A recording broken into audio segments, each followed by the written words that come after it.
नमस्कार,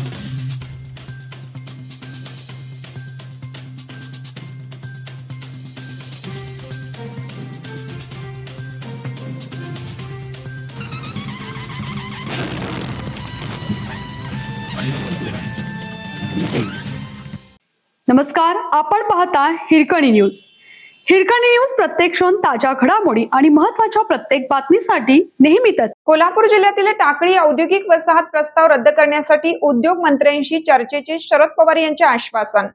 कोल्हापूर जिल्ह्यात सध्या चर्चेत असलेल्या टाकळी गावातील प्रस्तावित औद्योगिक वसाहतीच्या प्रश्नासंदर्भात राष्ट्रवादी काँग्रेस शरदचंद्र पवार पक्षाच्या शिष्टमंडळाने मुंबई येथे पक्षाचे ज्येष्ठ नेते शरद पवार यांची भेट घेतली. यावेळी पवार यांनी टाकळी औद्योगिक वसाहत प्रस्ताव रद्द करण्यासाठी उद्योग मंत्र्यांशी चर्चा करण्याचे आश्वासन दिलं. टाकळी गाव हे सैनिकांचे गाव म्हणून महाराष्ट्रासह देशभरात परिचित आहे. अशा गावातील नागरिकांच्या लोकभावनेचा विचार न करता प्रस्तावित MIDCचा घाट घातला जात असल्याबाबत शिष्टमंडळाने पवार यांचे लक्ष वेधलं.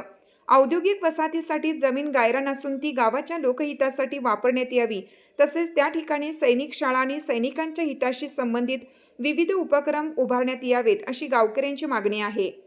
स्थानिक नागरिकांच्या इच्छेविरुद्ध कोणत्याही प्रकारे प्रकल्प लादू नये, अशी भूमिका शिष्टमंडळाने स्पष्ट केली. तसेच शिरोळ तालुक्यातील इतर MIDCची काय परिस्थिती आहे त्याचा प्रथम आढावा घेणं आवश्यक आहे. MIDC उभारायचीच असल्यास ती किमान 500 एकर क्षेत्रात नियोजनबद्ध पद्धतीनं उभारण्यात यावी. विशेषतः टाकळी गावाचा मोठा भाग पावसाळ्यात पुराच्या पाण्याने वेढला जात असताना अशा ठिकाणी MIDC उभारण्याचा अट्टहास का केला जात आहे, असा सवालही शिष्टमंडळाने उपस्थित केला. या भेटीस जिल्हाध्यक्ष VB पाटील, शहराध्यक्ष तथा माजी महापौर RK पवार, राष्ट्रीय सचिव बाजीराव खाडे, जिल्हा कार्याध्यक्ष ॲडव्होकेट अनिल घाटगे, शहर सरचिटणीस गणेश जाधव, प्रदेश सचिव सुनील बोगाळे उपस्थित होते.